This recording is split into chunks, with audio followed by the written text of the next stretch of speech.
Jennifer Burns, Goddess of the Market, Ayn Rand and the American Right.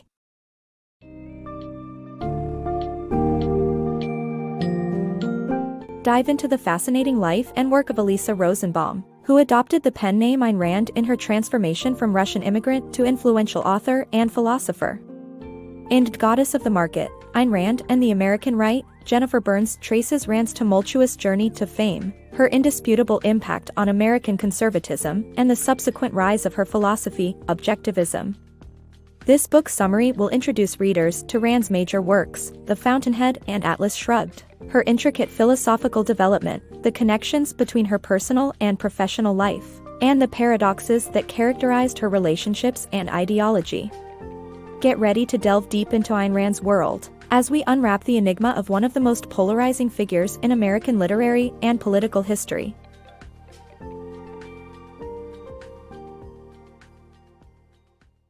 Ayn Rand, Journey to America. Elisa Rosenbaum, later known as Ayn Rand, was born in St. Petersburg, Russia in 1905, to a family of 5. She was considered unusual, always uneasy with small talk and convinced she was a child of destiny. She found the first rudiments of a belief system, including the heroic notion of individuality in the power of reason, in high school. Later, she was exposed to diversity and Marxism at Petrograd State University, but it was the writings of Nietzsche that captured her imagination. In 1926, after months of family intrigues, she left Russia for America with a new name, Ayn Rand, which freed her from her gender, religion and past. Despite initial hardships, she made it big with her novel, Atlas Shrugged, which became a bestseller, especially among business owners, executives, and capitalists. Hollywood movies played a significant role in Rand's decision to go to America. Indeed, the author turned out to be a woman with a beautiful face and a prominent smile, driven by a desire to fulfill her destiny. Ayn Rand's rise to success. Ayn Rand's Hollywood breakthrough led to her success as a writer and polemicist. After being hired as an extra by Cecil B. DeMille, she transitioned to script work and made connections that fueled her career. Her job ended with the advent of talking pictures, but she persevered with the help of Frank O'Connor, who provided the security she needed. During this period, Rand reassessed her intellectual outlook, drawing inspiration from Nietzsche, H. L. Mencken, Oswald Spengler, and José Ortega y Gasset. She pursued the idea of a hero beyond society, justifiably selfish and with no capacity for guilt or sentimental attachments. Her new drive resulted in her first novel, We the Living, as well as the play Night of January 16 and the novel Anthem. Rand was able to become a powerful polemicist by setting her arguments in both abstract and moral terms. The Fountainhead, a manifesto for individualism. A courageous and passionate defense of individualism, The Fountainhead by Ayn Rand was initially hard to publish, but became a massive bestseller and led to a film. The hero, architect Howard Rourke, blows up a housing project he designed for free after city officials exploit his genius to make money. Rourke articulates Rand's belief in the importance of individuality and creativity versus the mediocrity and corruption of collectivism and altruism. This book sparked a movement towards thinking beyond numbers-based economics, instead questioning what humans value and why. Rand's ideological evolution. Ayn Rand developed her philosophy that morality and rationality were interdependent. She began to doubt popular libertarian groups and conservative ideologies. She surrounded herself with like-minded intellectuals, including Alan Greenspan and Nathaniel Branden. However, her relationships would often follow an arc from curiosity to disagreement to dissolution. Despite this, Branden emerged as Rand's protégé and personal lover, which she justified as an extension of their philosophy. Ayn Rand and Atlas Shrugged.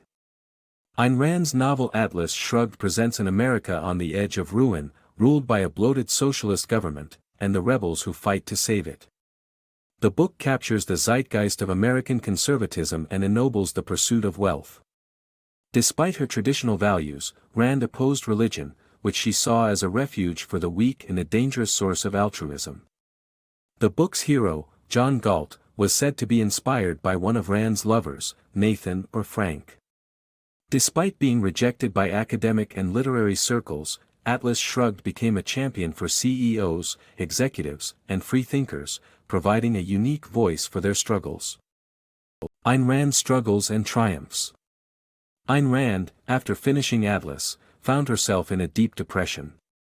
Academia rejected her, and she was left distraught. Nathaniel Branden suggested that she start her own university, the Nathaniel Branden Institute, which featured lectures about objectivism.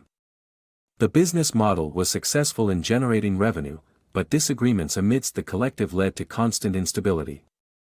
Rand became increasingly inflexible, and those who didn't agree with her had little place in the collective. However, in 1962, she began writing a column for the Los Angeles Times and published the Objectivist newsletter, which gained a relatively large, influential audience. Over the next few years, she found her place as a political philosopher and a compelling alternative to other conservative thinkers. Rand's turmoil. Rand's relationship struggles and political beliefs during a divisive time in America. Ayn Rand derived inspiration from Nathaniel Branden but was unaware of his infatuation for another woman, causing her emotional turmoil. Branden promised Rand that their distance was only temporary and that they could start their relationship again, but he, later on, tried to cut it off for good, revealing the truth. This shattered her, and she dissociated herself from Branden, never contacting him again, and seeking comfort in Frank. During this difficult phase of her life, both left and right-wing movements were in a state of crisis and turmoil. Conservatives were segregated between those who believed in their traditional values and the libertarians who lived free without any government influence. Rand was out of place in both groups since she desperately tried to protect her conservative intellectual property but failed to find a new philosophy that reconciled with her philosophy. Rand was often accused of being inconsistent, and libertarians were contemptuous towards the government, whereas Rand was a patriot who was motivated by Apollo 11's success more than the government's participation. She believed that the achievement represented humankind's heroic instinct to accomplish something great. With President Ronald Reagan, whose beliefs did not align with hers, Rand did not share a good rapport because he did not detach government from religion. Ayn Rand's legacy. After Ayn Rand's death, the objectivist movement split into two think tanks that continue to promote her ideas. Her work has influenced prominent individuals and remains relevant in modern politics and economics. Despite being an atheist, Rand believed her literature conveyed a sacred moral code rooted in individualism. In 1979, Ayn Rand's husband, Frank, passed away after 50 years of marriage, and she faced death without the expectation of an afterlife. Rand attempted to reconcile with Nathaniel Branden, but her trust in him never fully returned. She ultimately died in 1982 from pneumonia. Following her death, the objectivist movement divided into two think tanks, the Ayn Rand Institute in Irvine, California, and the Atlas Society in Washington, D.C. Her novel, Atlas Shrugged, continues to sell tens of thousands of copies each year and remains relevant to modern politics and economics. Rand's influence extends far beyond her literary works, with individuals such as Wikipedia founder Jimmy Wales and Craigslist founder Craig Newmark being influenced by her ideas of balancing libertarian concepts with community building. Despite being an outspoken atheist, Rand believed that her literature conveyed a sense of the sacred by encouraging morality based on the individual's freedom and exaltation. Today, her legacy lives on through the continued promotion of her ideas by think tanks and individuals alike.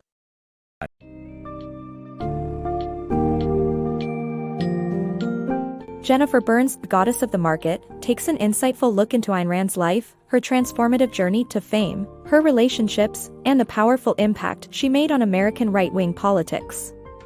As a fiercely independent and often controversial figure, Rand's objectivist philosophy extolled the virtues of the individual and left a rich legacy that continues to be debated and discussed. Although her exclusionary approach and stringent beliefs polarized many, her works remain popular and influential today. By the end of the book's summary, readers gain a deep understanding of Ayn Rand's complex personal experiences that shaped her outlook, her works, and their overarching significance in defining contemporary political thought.